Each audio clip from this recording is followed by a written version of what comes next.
Hi, and welcome to the Reiki from the Farm podcast, brought to you by me, Pam Allen-LeBlanc from Hidden Brook Farm. I am a scientist, a businesswoman, and a licensed Reiki master teacher with the International Center for Reiki Training.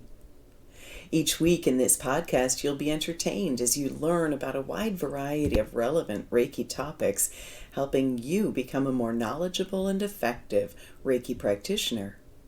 We caution you, though, this podcast may also dramatically improve your life, and we are so happy that you're here.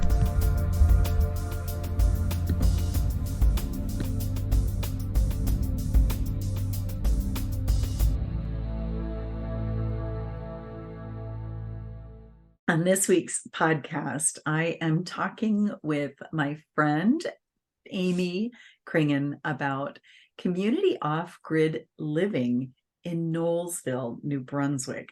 Welcome, Aimee. Thank you, Pam. Thank you for having me. Before we get started, I just want to let you know some of what we have coming up here at the farm.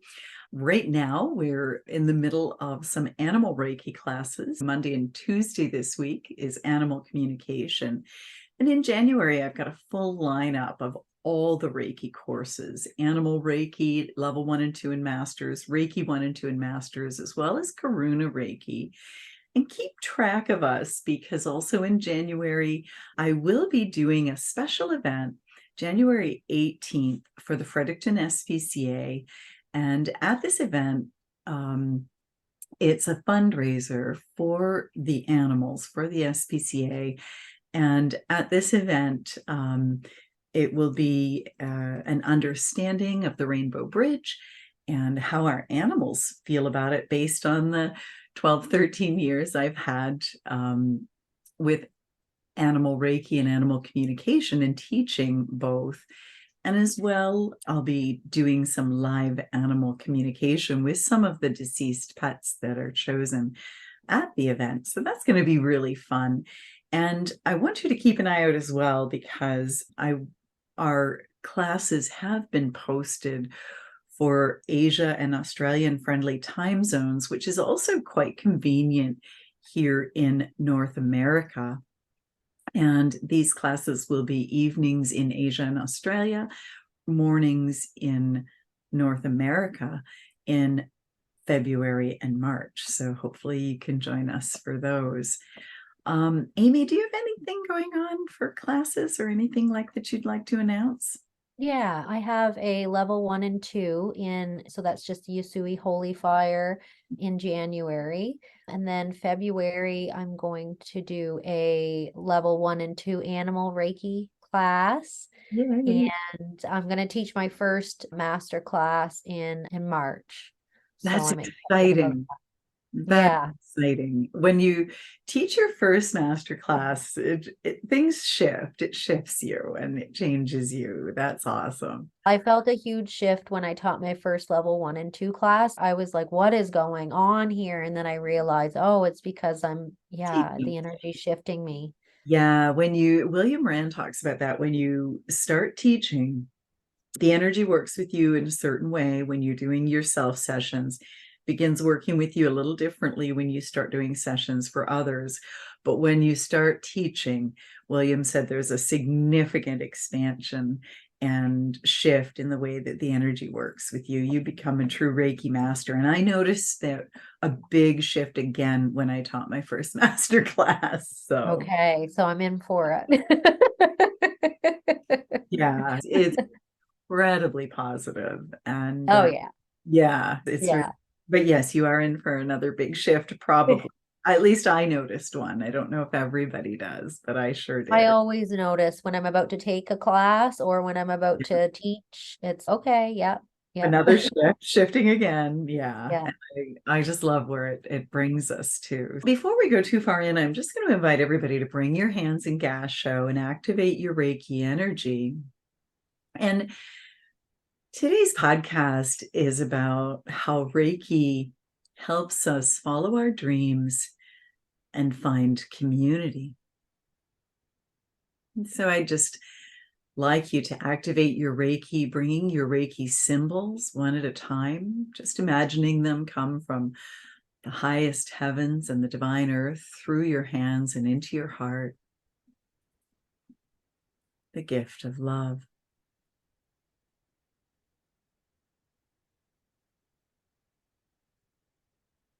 And as your symbols activate, I invite you to form an intention around some of your dreams and around finding community in your life.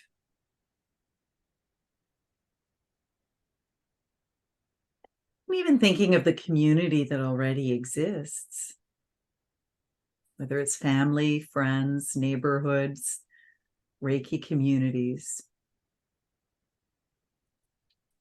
Is there more opportunity for involvement or participation or connection within those communities? And if there is, just opening your heart to receive, opening your heart with a willingness to accept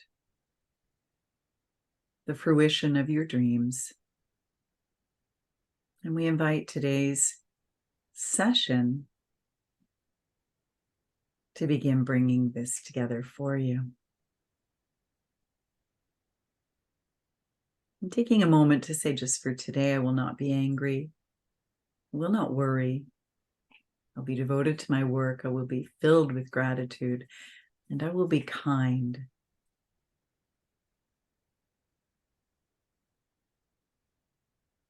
Thank you for being the beautiful light you are in the world. Aho. Namaste.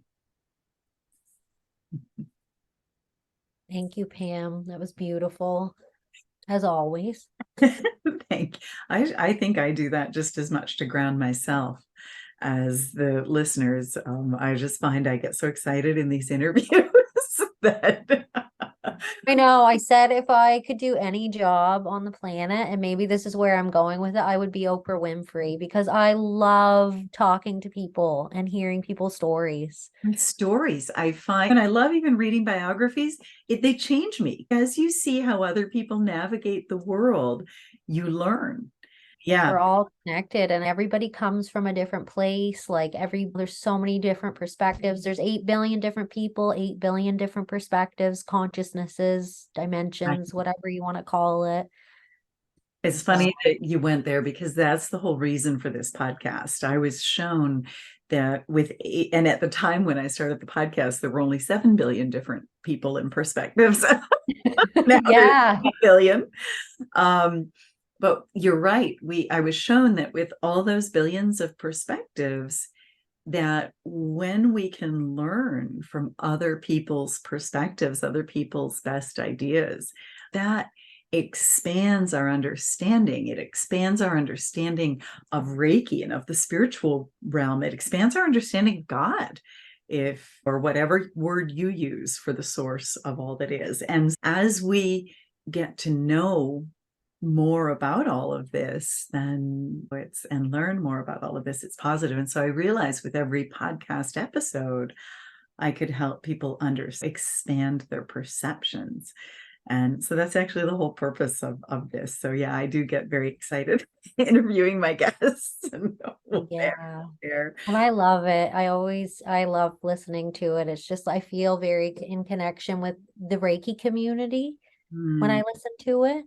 Yeah, I can feel us all connect. And it's so funny, like people listen at different times, but I think the distance symbol, like I can feel there's usually about 500 or 600 people who listen to every episode, and which is exciting to me. And sometimes there's a little bit more, sometimes a little less. It just depends. That's amazing. It is. But I can feel, even as we record, I can feel that connection with 500 or 600 people. And it feels like this beautiful web of light, this web of connection. And so even though people are listening after we're done recording it, and sometimes maybe even months after, you can feel that connection. So I agree with you. I feel the connection with the Reiki community through these as well. And the distance symbol allows the meditation to work the exact same way had it been in person or not. So you're getting the exact same thing. Yeah. I love it. It's probably, I don't know, it's one of my favorite things. I really enjoy doing this. Yeah, it's a lot of work, but it's a lot of fun. And Aimee, I wanted to start with some of you. Reiki has brought you on an incredible journey. Yeah. And recently, it brought you to move to the off-grid community of Knowlsville, New Brunswick. So can you tell us a little bit about what drew you to Knowlsville in the first place? Yeah, for sure. So I had been homeschooling my daughter at home. I homeschooled her kindergarten. She went to a private forest school in Fredericton for a couple of years. And then the next year after that, we were homeschooling her again. And my friend Kate Toner, yeah, she had been traveling up to Knowlsville and participating in one of the programs. And so we started talking about the curriculum that they were using, which is called Inky. And there was something that was drawing me to it. I knew that where she was a beautiful place, but it just wasn't for her. Like I couldn't see her soul expanding there. It didn't feel the same as it does now. And so we ended up going up and meeting the director of the school. And so we started traveling up and we started going every Thursday. And so we were still homeschooling, but we were using the Inky curriculum at home as a satellite student. And so my first experience there was every morning at the school, they gather and they hold hands and they do a morning circle and they sing appropriate songs for the seasons. And as they're doing these morning circles, they're also integrating body movements in order to have the child integrate the curriculum when they go into the classroom. So these movements are specific to the curriculum too. So it's not just very Kind of willy-nilly. activating the brain, like a brain gym. There's a lot of science behind that. Yes, and the founder, Beth, she actually studied it all. And so she incorporated it into the curriculum when we do it. So my first experiences is just this community coming together every morning and holding hands. And I was like, where am I? This is Yeah. very special. Mm. And the year progressed. And so I would travel up every Thursday, and it was about an hour and a half drive. And halfway through the year, I just said, oh, and what happened was the wild child shifted into classroom work. And so Pippa was in the classroom. And so I got to go into the classroom and spend time with the classroom and the teacher. And I was just like, I couldn't hold the space for Pippa with the rhythm and with the children. It really needed the children. I was Mm. observing, I was watching, and I could just see like Pippa was missing out on that. And so I said to my husband, I said, we have to move there. So we have to sell our house. And we had just bought a house. Yeah, I remember you had just bought your house. And it was like where I'd always wanted to be. It was this like my dream house. We put in a little pool, like an above ground pool, and we had a beautiful yard with a cedar grove and weeping willow trees. And it was just like I Wow. was in my element because I had my gardens and my trees, and I was very connected to it. And I said, like, we have to go there. And I didn't know how it was going to happen. I didn't know what it was going to look like. And so we are like, let's list our house and see what happens. So of course we had a great realtor. We listed, he had 27 showings in a weekend, and we had 7 offers. It was just like boom, boom, boom, boom. And it happened. It sold. And we were like, Mm. oh God, like What did house we do? sold.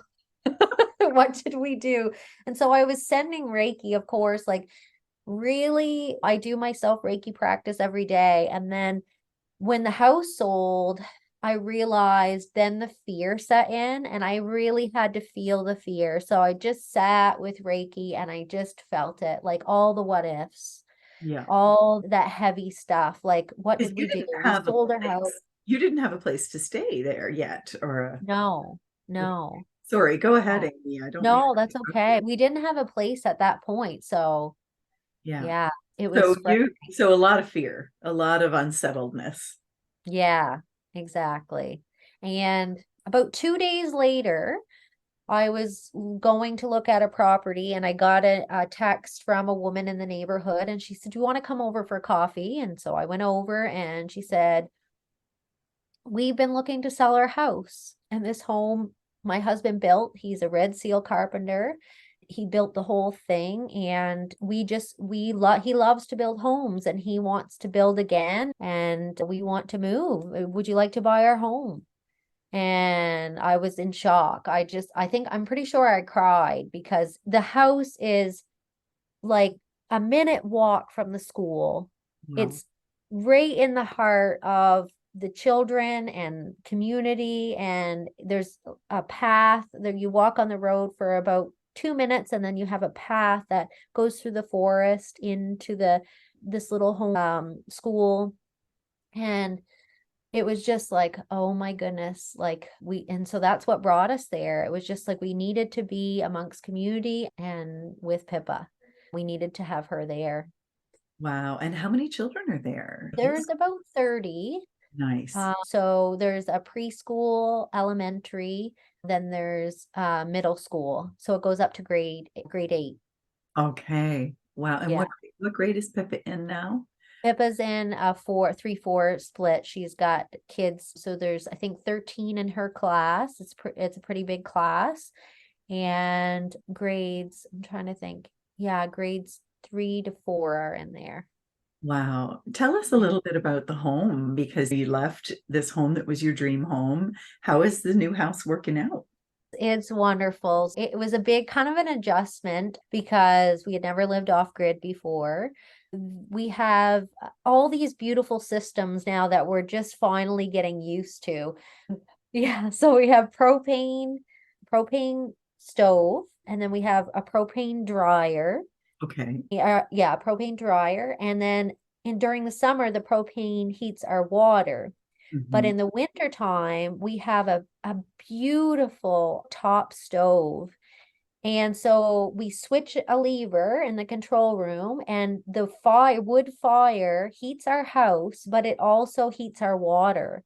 Wow. And yeah, so it's beautiful. And so we're really getting used to, we've been cooking in the wood stove, like making meals and that, and just using all that energy, that beautiful energy that we're already using. We're using it to cook Right. meals and yeah, That's yeah, amazing. I used to love, of course, I'm always trying to conserve energy. And so whenever we would have the wood stove going in the back room, I would often put a stew or something on in a creuset pot on top of the stove and let it cook all day. And oh my gosh, delicious, and right? things just taste so good when they Tastes come better. from it. Yeah, yeah. So now will So you cut your own wood and all of that or? So yeah, when we bought the house, there was wood there, but it wasn't chopped up. So we have a little wood splitter. So my husband split the wood, and then we made a Scandinavian wood pile, which is really cool. It's a huge circle, and you stack the wood slanted in like this. Yes. And they say that it will actually dry the wood easier. So you do 2 rows, you do an outer circle and then an inner circle, and then you put a roof on it. So Really? yeah, and it's actually, I don't even want to take it apart. I'm like, I It's, don't even want to move it because it's so it's a pretty. work of art. Yeah. And your roof is a roof with wood. It's wood that goes around it to make a roof or Yeah, like the roof is wood, pieces of yeah, wood. So yeah. it starts circular and then you just build it up at the center and then you start laying pieces to make it look like a roof.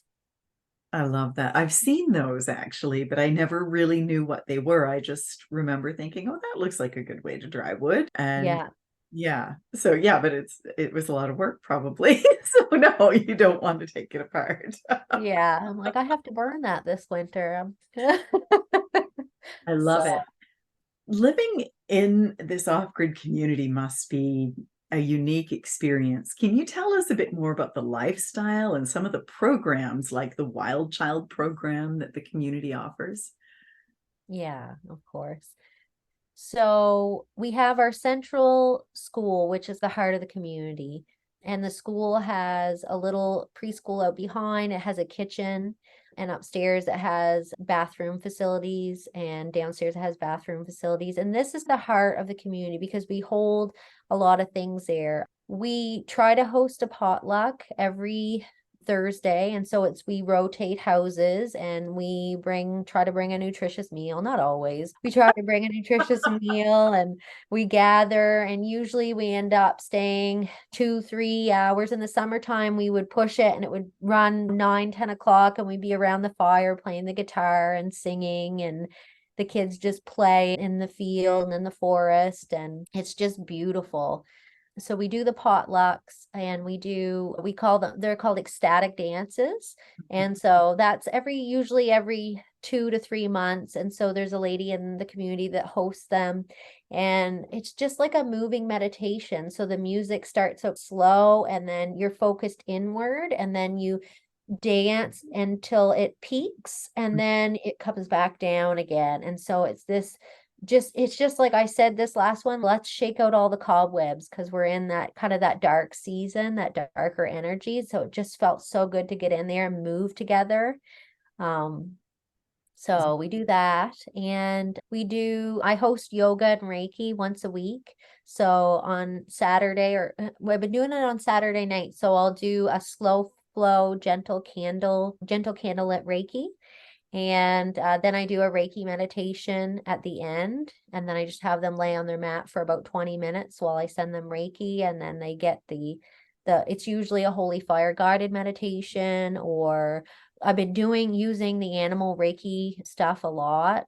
The listening one I did with them, with listening through all your chakras, which I thought was good, because a lot of us were in this, I could feel the energy of the community was in that moment we were all pushing through stuff and not listening. And so I was like, okay, I'm gonna use this Step back listening. and listen. Yeah. Yeah. So we do that. They offer in the summertime, they do summer camps all summer long. So there's one called Ancestral Skills. It's an overnight one for kids from ages, I think, like 7 to 10. And so they build their own structure to sleep in. They cook over the fire. They do campfire stories, and then they sleep in their lean-to that they've built. Yeah, there's a coming of age camp. So for teens moving in, coming of age, and that's an overnight one as well. There's day camps, a yoga and plant magic one, and I think there's a few others I might be missing. There's quite a long list of them. So they offer an array of things. Tegan, the lady who founded the school with her husband, she offers one called Rewilding Ourselves, and it's for adults. And you go into the woods overnight, and you just bring whatever you can carry, a few things, and it's to detach, and just you do crafting, you build a fire, and you do just to be in community. Aimee, this just sounds amazing, and it sounds almost otherworldly to me. And yet do you still have internet, and do you still have a lot of the modern conveniences?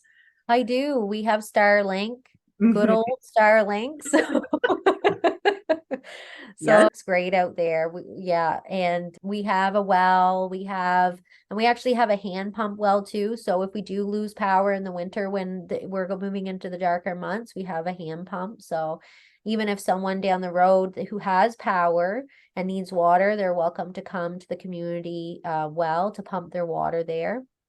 And, Wow. yeah, they also have the Wild Child program, which is what I had been traveling up with for.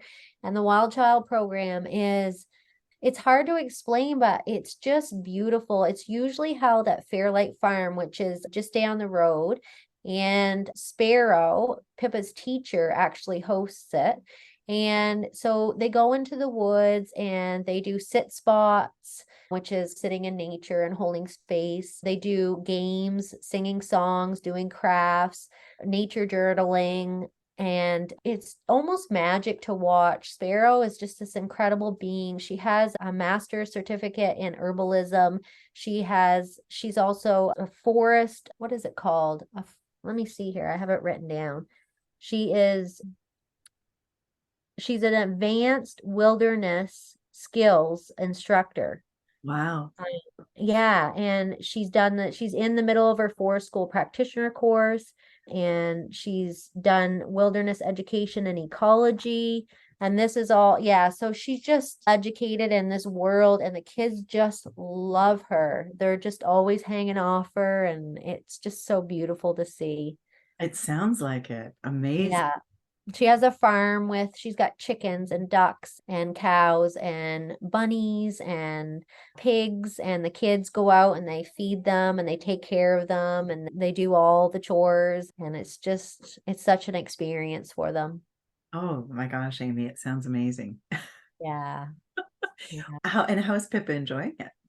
Oh, she just loves it. She really does. I've noticed such a huge shift in her being with the animals. Like we just got chickens last week, Oh, and like typically I would be a little nervous picking them up because they're quite flighty, but she just walks in, scoops them up and just carries them around. She's petting one and it's falling asleep in her arms, and like she's feeding them, and she really loves it. There's always kids around, and it's amazing. oh, I love it. Yeah. And so no regrets then. No, absolutely not. What role do you think Reiki played in helping you guys find your place and connect with this community? Yes, I use a lot of the animal Reiki techniques with this community because I find what happens is the saying, like, what is it? Like when you think I could, maybe it's just my saying, I don't know, but when you leave a situation because you think you're losing all your karmic connections, your family and things like that, you are going to find that same karma no matter where you go. So when you leave something and expect to find something brand new and sparkling over here, you're going to find the same things, you're going to find the same relationships, you're going to find the same patterns. Until you heal that in yourself, they're just going to keep coming up over and over again. So coming to this community, I didn't really have that expectation, but I wasn't always super close with my family because they lived a ways away. But moving here, it's like you're in connection with people all the time. You're running into people on the road, you're having potlucks, you're doing the Yeah. dances, you're doing yoga. And so you're with them all the time. And what I do is when I meditate and send Reiki is I do a lot of spirit release work on myself and the community. I use the divine animal kingdom circle a lot that technique to Yeah. surround the community. And I use just a lot of the distance symbol. I use that a lot to send to people's homes or the school, Pippa's teacher, Pippa's fellow classmates. I'm making sure that I'm just really focusing the energy in that way. And I just find things flow really nicely generally. And overall, I find Reiki it's my everyday practice. It just makes me feel so good. And so if I can offer it to them, the community in any way, there's actually already a Reiki master there. So Isn't that yeah, great?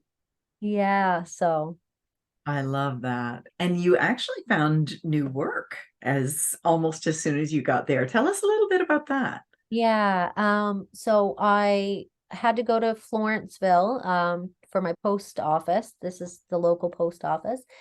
And I I put in the GPS, the address, and I pulled up and I stopped and I looked over, and it was a clinic. It said My Goodness Health Clinic, and it said listed all the things that they do, and at the bottom it said Reiki. I was like, okay. And I knew I wanted to branch out. I knew I wanted to be able to offer Reiki to people. And I ended up coming in, meeting the owner and meeting my other colleagues who are here. And I was like, okay, this is where I want to be. It's a really well advanced clinic for the area, and it just offers so much potential for people here. The owner is she had Lyme disease, and she ended up curing herself through all these modalities that she learned over the years. She has a quantum biofeedback back machine, which is so cool, Pam. It's basically like an aura reader. Wow. And for example, the other day she had it on a client, And she asked me to come in, and she showed the client the scan, and you could see on the scan where the energy was being held, the Wow. negative energy. And so I was called to send her Reiki. I said, "Can I give you Reiki?" And she said, "Yeah, of course." And so I put my hands on her feet and I started sending Reiki. And then about a few minutes later, I left, I sealed it and I left. And she showed me the scan afterwards. It was completely clear, and there was nothing there anymore. It was just beautiful, just a clear scan. It was so neat. That's amazing. And you said there's detox foot baths and like all kinds of different things at the clinic you're at. And Yeah. yeah. And but I've that's been taking advantage of it all. I did a foot detox, and I am on the Vibe bed, and there's a Tesla machine. We sit in front of this Tesla machine every morning, and it just feels like I'm like on Star Trek or something. does it cause your cells to vibrate or yeah. Yeah, so it's this big cylinder tube, and it has all these light bulbs in it, and you punch in a code. So for example, we did immunity boost this morning, and then a colleague of mine wanted to do an oxygen one. So we put in the codes, and then we just sit in front of it, and it vibrates at a certain frequency and changes the frequency of your cells. Unreal. It's amazing. So they do colon hydrotherapy here. Yeah, a lot of really cool stuff. My colleague just finished a medical intuitive certification, and there's homeopathy, and I offer Reiki and meditation and yoga, and so it's a beautiful place to be. And that was a bit of a surprise for you. You weren't expecting that, Aimee, and a pleasant surprise, but that's a lot of change, isn't it? It is, and it was scary. I'm not gonna lie, it was scary. There was excitement underneath it all, but just getting here and getting through maybe some of that self-doubt, I just would apply Reiki, and I would just say the day I was supposed to come in, and it was the first snow, and it was so cold. And I just started my moon cycle, and everything in me was just like, just hibernate, Yeah. just stay home. And I had these thoughts of, why are you not at the school with your daughter? And all these self-limiting beliefs that were coming in. And none of it was true. None of it was real. And so I just sat there and I just gave myself Reiki. And I knew that it was bigger than me. I just knew it was. And I knew I had to get here and move forward with this plan, because I have so much to offer now. I have this Reiki, just when I give it to my clients and I see them expand and feel lighter and just come into themselves, it's such a blessing. And I know that's why I'm here. Wow. That's so Reiki truly, it brought you there not just for Pippa, but also for yourself, it sounds like. Yeah, I think Sounds like so. you're all flourishing. And how's your husband doing with all of this? He's doing good. It's been a huge learning curve. I'm seeing us both grow drastically. He just built a shed from scratch. Yes. You Yeah, and he's cedar shingling the shed, and he's never done anything like this, but they went as a group. We have a community mill. So they went together as a group to the community mill and started working with wood, and he learned all this hand working stuff. He's always been great with indoor renovations, but this is something completely new. So he's Yeah. learning and growing, and he's doing cold plunging still. So we have our hand pump set up, and we have our cold plunge right in front of the hand pump. So he just pumps this really cold mountain water into the cold plunge, and he gets in it and it freezes, and I laugh, and yeah. Oh my gosh, it really sounds ideal. I can't wait to come and visit you at some point. And Aimee, I have to ask about Ellie. I know that Animal Reiki is very special for you. I know that you came to Campobello for the whale class this summer. You've come for both of your level 1 and 2 last year and the master class this year.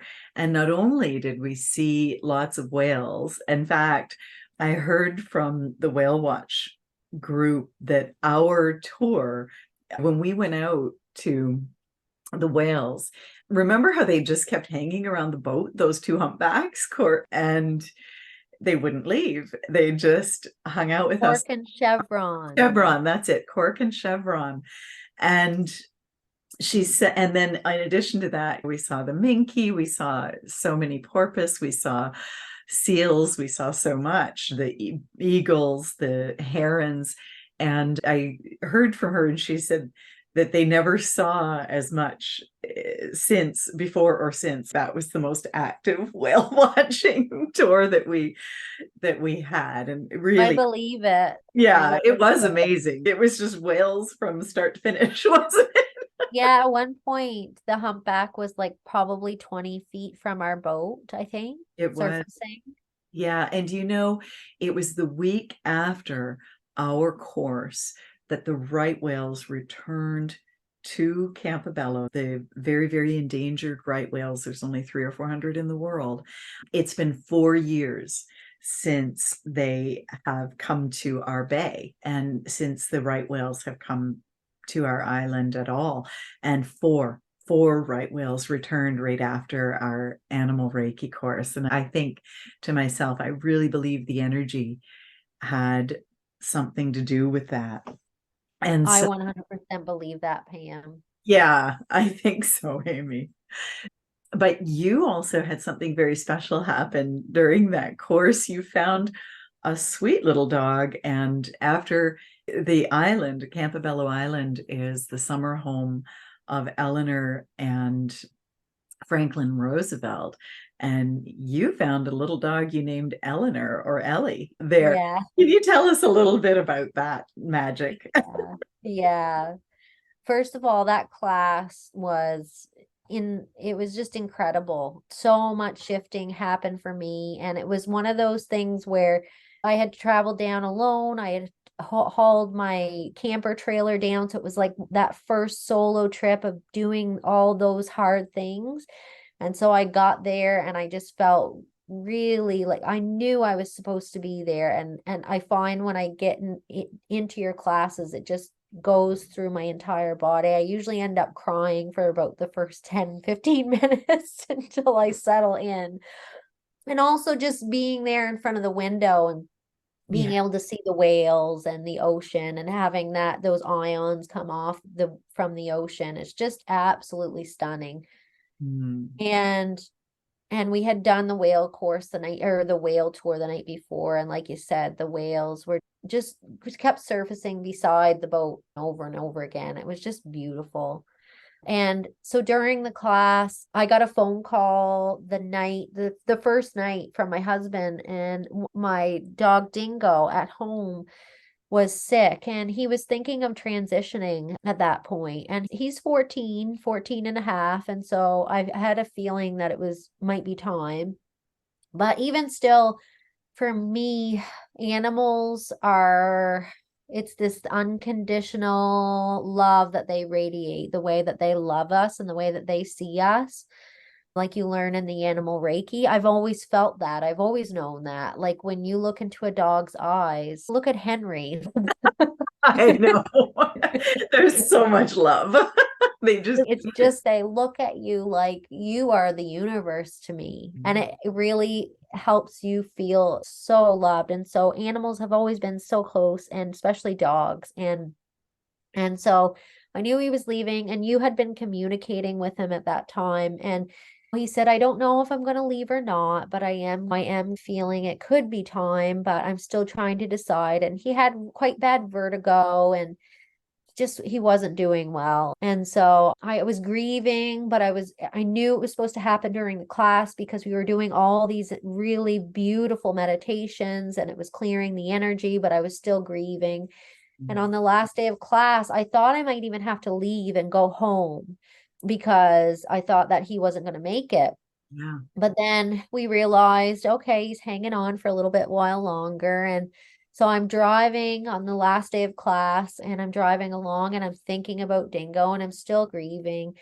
And all of a sudden there's this dog sitting in the middle of the road, and she's just sitting there on the yellow line. I slammed on my brakes. There was and it didn't even, the sound of the brakes, like me coming to a jolt, nothing phased her, just these floppy ears just sitting there. Oh, hello, I've been waiting for you. And so I open the door and she just walks over to the car and her hind end is wagging and her tail is wagging and she's, oh, you're my person. Hello. And so I scooped her up because she was on the road Yeah. and there was traffic and I found the owner and yeah, the first thing he said to me was, do you want a dog? And uh, unfortunately they weren't tied and so they were on the road occasionally and I said, I don't know. I He had to had a think bunch of about it. puppies, didn't he? And he was a bit overwhelmed, I think. He was a bit overwhelmed. Had been 11 originally, 11 puppies, and there was 3 left. And so they were getting a little bit older. They were 4 months, and we usually can dock them out at 3 months or so, but they were 4 months. And so I went home and I sent it Reiki, and I just knew in my heart, I was like, this has to happen. And so that morning, I went to do tea with Eleanor Yeah. at the Roosevelt Cottage, Yeah. and I didn't get to do it because it was all booked Sold up. out. Yeah. It was all sold out. I talked with a few of the women, a couple of the women that were at the class and who were just absolutely amazing. Everyone in the class was just so kind. And then I left and I went to the house and I said, I'm here to get the puppy. Her name was Jewel at the time. And I said, can I take all the puppies for you? Can I take them and I'll rehome them for you? And he was quite attached to one. And so I said, okay, that's great. Like so I ended up coming home with 2 and I had to, so I traveled down originally through the US. And so I just came down through the US and I came across the bridge. But this time, because I had 2 dogs that That probably didn't have didn't have vaccines. your vaccination records for. You could not travel through the US to get home. Yeah, so I took the ferries home. So I had to take a ferry from Campobello to Deer Island and from Deer Island to New Brunswick, which wasn't hard. Like I've done it before, but again, this is like With the me big driving my camper. trailer. Yeah, a great big camper on that little tiny ferry. Yeah, but it was well worth it. And before I even got home, so I was waiting in line for the ferry. I took a picture of her name is now Sweetie Pie. I took a picture of the other dog and I posted on Facebook and I said, I explained what had happened. Is there anyone that is open to taking this dog on? I made sure that I said, you need to have experience with animals. And I made sure that I felt out the energy before I just rehomed her, of course. And she ended up going to a friend of mine who lives close by. She's a teacher at the school. She's not in the community, but she comes to the school. So she sends me pictures and updates and it's really nice. And so Eleanor fit right in. And my dog that was sick, he pulled through and He he's doing, rallied, didn't he? yeah, he rallied and he's sleeping a lot and I think he is getting ready, but he's still with us. And typically he doesn't like other dogs at all. Like he grew up with a select few dogs and he's very specific to which dogs he likes. And it was if he knew. It was like, and I had sent Reiki ahead and I had made sure that I was giving him pictures of Eleanor and she came in and he was like, okay, you're my friend. We're good. And they slept together on a dog bed, I think the second night. Oh my Um, God.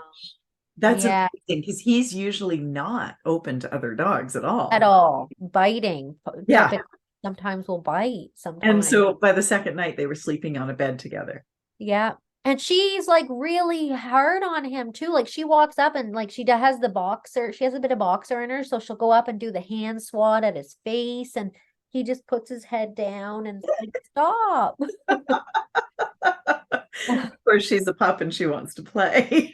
Wants to play. Exactly. And she's just been a blessing because she's giving me this routine in my life. Like every morning, 7 a.m., I wake up, we go for the walk. Mhm. And we have a few people going now. My next door neighbor, we all, and a few of our friends, we all go for this walk and we all have dogs and they play and run up and down the road together and we let them off in a field and they play and Isn't that lovely? So it's she's really living nice. her best life. You're living your best. Brandon's living his best. Pippa's living her best.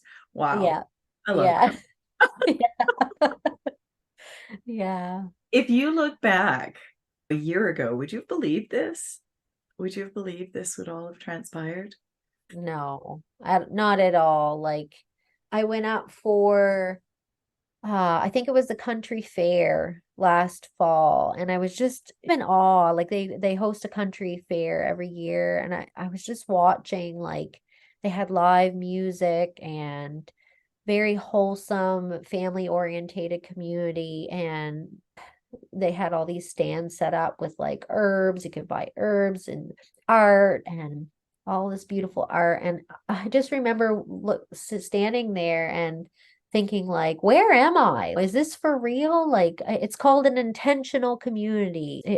And it's about gathering, and it's about growing with each other. And so here I am, like now just thinking like, how did I even get to an off-grid house? And it's actually the tail end of the Appalachian Mountain Range. It's quite hilly, and there's beside my house is it's called Skedaddle Ridge. And during the 1860s, I believe the drafts for the war in America, which was the Revolution? The British. Yeah. I'm trying to remember which war it was. It was during 1860, so all these war drafts that didn't want to fight fled and came over and settled in on Skedaddle Ridge, which is right beside my house. So there's these settlers that settled there, and then there's this outreach community American, class. the American Civil War, maybe? Civil War. Okay. Yeah, the Yeah. American Civil War. So they all ended up there, and it's grown from that. And so But that's the original inhabitants are people that didn't want to participate in the Civil War. yes, And um, and then there was the other people that settled there. There was a woman who came and purchased a lot of the land, and she started the tree project, which is just to sustain tree growing and forest restoration projects. And so then from that branched out the forest restoration project, which is what a lot of people in the community work with. So we do seed saving, and they have nurseries throughout Western New Brunswick. And so there's some in Woodstock, New Brunswick, some in Heartland around the school. And so we grow seedlings, and then we have a seed library where people can come and bring seeds and just check if you take carrots. Then when you get carrot seeds from your carrots, you can bring the carrot seeds back. And so it's really something special. It really is. oh, Aimee, every time as you talk about it, I'm just like, I need to come visit this place. This sounds just absolutely amazing. And it sounds like you've really found a community that resonates with your heart and your authentic self, like with who you are, and not only a community, but now work that resonates with who you are and what you love. And I don't know, what role do you think Reiki played in all of this? And what advice do you have for people who are considering similar transitions to more community oriented off grid lifestyles, especially where Reiki is an important part of their journey? Yeah, just every day I would, do my self Reiki treatment. And then I would say, use William Rand's prayer, Reiki, please guide me and heal me so that I may be a better service to myself and to others. And I really truly believe that in my heart. Setting up a Reiki practice, I think maybe at first was more from my ego. Like it might have been like, oh, like I want to succeed. I want to build clientele. I want this. But over time, what happened over the years as I kept saying that prayer is that it shifted, and it said, like, how can I be my most authentic self, but how can I also offer treatment and watch people flourish? It was more about helping the other person and seeing them grow and come into themselves as well. Yes. So I think that prayer really shifted things for me. And off grid is growing, it's expanding. There's going to be always little things that come up because it's new technology. Yeah. For example, we didn't have sun for the past 5, 6 days in Knowlsville. And so that can get tricky. So you're looking at, oh, maybe I can't I have a great system and I'm able to use a vacuum cleaner and I have a beautiful washing machine, and maybe I can't do laundry on these days, or maybe I can't vacuum on these days, or maybe I'll use the cooktop stove instead of using this type of energy. It's just things to consider. But I think the biggest thing is that when things arise, just use your Reiki, just send it Reiki, and it usually just works itself out. One thing I find with solar, if you're relying on it, what can come, I think what can happen is a shift in thought of not enough. So there can be that not enough piece that comes in, because if there's not enough sun, then you don't have enough power. So you have to be careful with that belief and just send it Reiki. Because so for the 5 or 6 days, we were like, what do we do? I think we should go out and buy a generator. So we went out and we bought an amazing generator. It powers our whole system. So when we have those periods where there's not enough sun, we just plug in our generator for a couple hours overnight, and then we're good to go. So we create our reality. Yes. We create our reality. And so if we have those beliefs, then we won't have enough. You know what I mean? Kind of that So scarcity mentality, right? it's a scarcity. And I find with the animal Reiki, it was a feeling of abundance, because the animals are so connected with nature, and we are a part of that circle. And when we look at the animals and we see how they're in their essence, they're in abundance all the time. They aren't worrying about where their next meal comes from. They aren't worrying about if the sun's going to come out or not. They know it's a faith. It's a deep faith. Yeah. And so I found with the animal Reiki coming in to the community, it really helped shift things for me, because those thought patterns wanted to resurface for me, but I just sent it Reiki and I was just like, okay, yeah, I can do this. It's neat, isn't it? It's living a little bit more in alignment with the rhythms of nature, which more like our ancestors did, perhaps. You didn't wash clothes on a rainy day because you needed to hang them out to dry. And so you really did have to do things. Or my grandmother always did laundry on Monday. So she actually had indoor clotheslines and clotheslines by the wood stove. Yeah, and a lot of people in the Right. community do. They have these wooden clotheslines and they're on a pulley system. And so some of them have these high ceilings.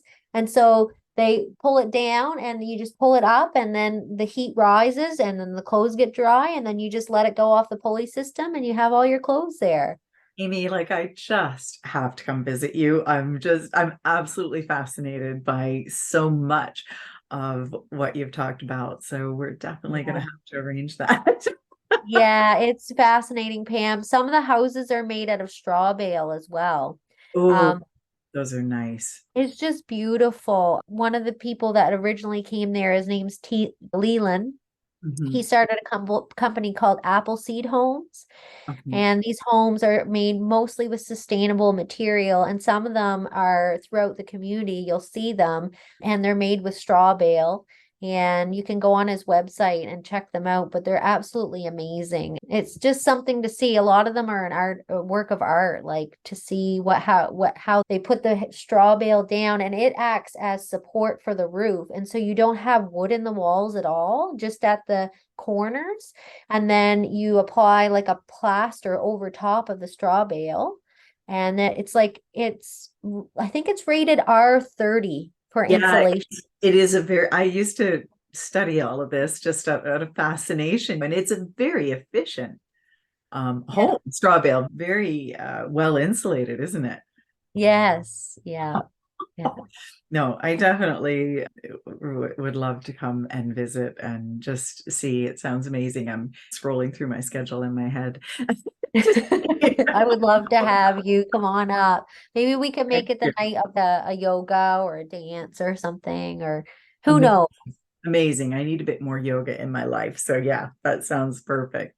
Yeah. Yeah. Aimee, before we move into our meditation today, is there any other advice or anything else you'd like to mention? I don't think so, Pam. I think we're good. We Yeah. covered it. I'm so happy for you and your family and for how it's all working out. And just want to invite the listeners once again to just think about community in your life and think about any dreams that you might have and even any opportunities for more off-grid living or more sustainable living, because I know that's becoming so important to for everyone on the planet, actually. And so for now, I'm just going to invite you to bring your hands together once more in Gasho. And I love, Aimee, how you talked about the prayer. And so we'll start today with the prayer, inviting Reiki to please guide me and heal me so that I may be of greater service to myself and to others. And then take a moment to just ask yourself, what does my soul want with regards to community?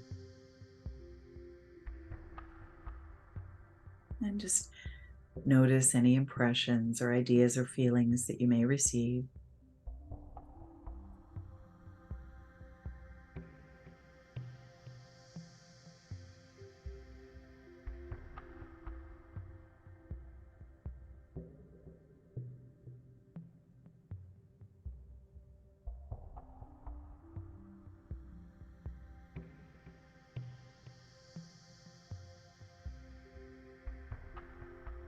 And then ask yourself, what does my soul want in regards to my dreams? And if you're not sure, just invite Reiki to connect you with your soul's purpose in your dreams. You don't need to have an awareness of exactly what they are at this time. Just allow Reiki to work on it for your behalf.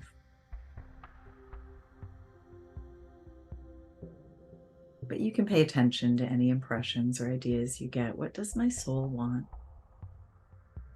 with regards to my dreams?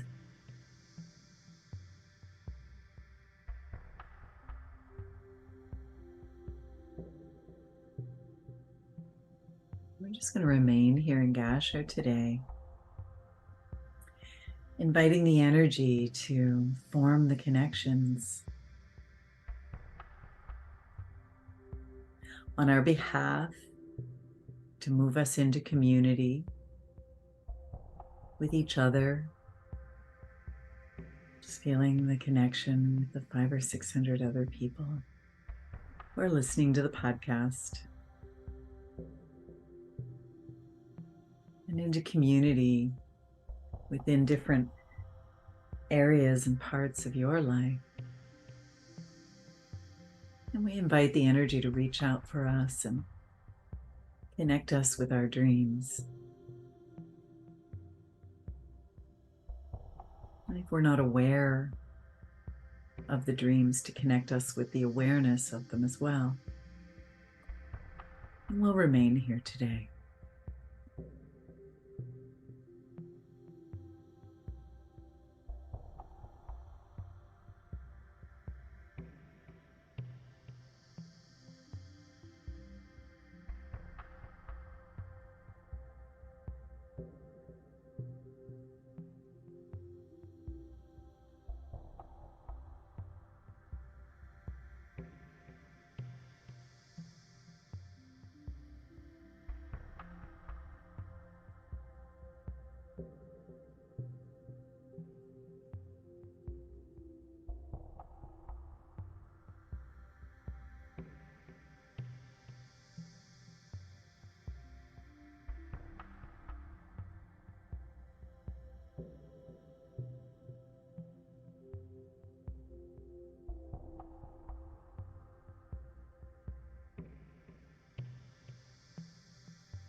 I invite you to stay in this space as long as you'd like. And when you feel ready to return, just to take a deep breath. Bring your attention to your eyes. Slowly open your eyes and come back, and just bringing the energy of community and dreams fulfilled with you. I'd like to thank you for being here with us today. And Aimee, I'd like to thank you for joining us and sharing your wonderful experiences. Welcome. It's my pleasure. I always like spending time with you, PM. I feel like you're a part of my community, even though we're far apart. It's so nice to be able to connect with you this way and through your podcast and everything like that. It's wonderful. Likewise, I do feel connected with you, even though you're there, and appreciate those pictures of Ellie once in a while. She's adorable, but I definitely do want to arrange a visit. Aimee, I am excited to just hearing you talk about your community just seems amazing to me. So I'm very interested in just coming in and meeting some people and seeing it firsthand. And of course, seeing your chickens. Love, who doesn't love chickens? Oh, I love it. It's my favorite part of my day, going to get the eggs and I know. talking to them. They're so lovely. They are. Yeah. Thank you. And to all the listeners, thank you. Keep shining your bright light in the world. We appreciate you. Thank you, Pam. You too. Thank you. Namaste, everyone. Namaste.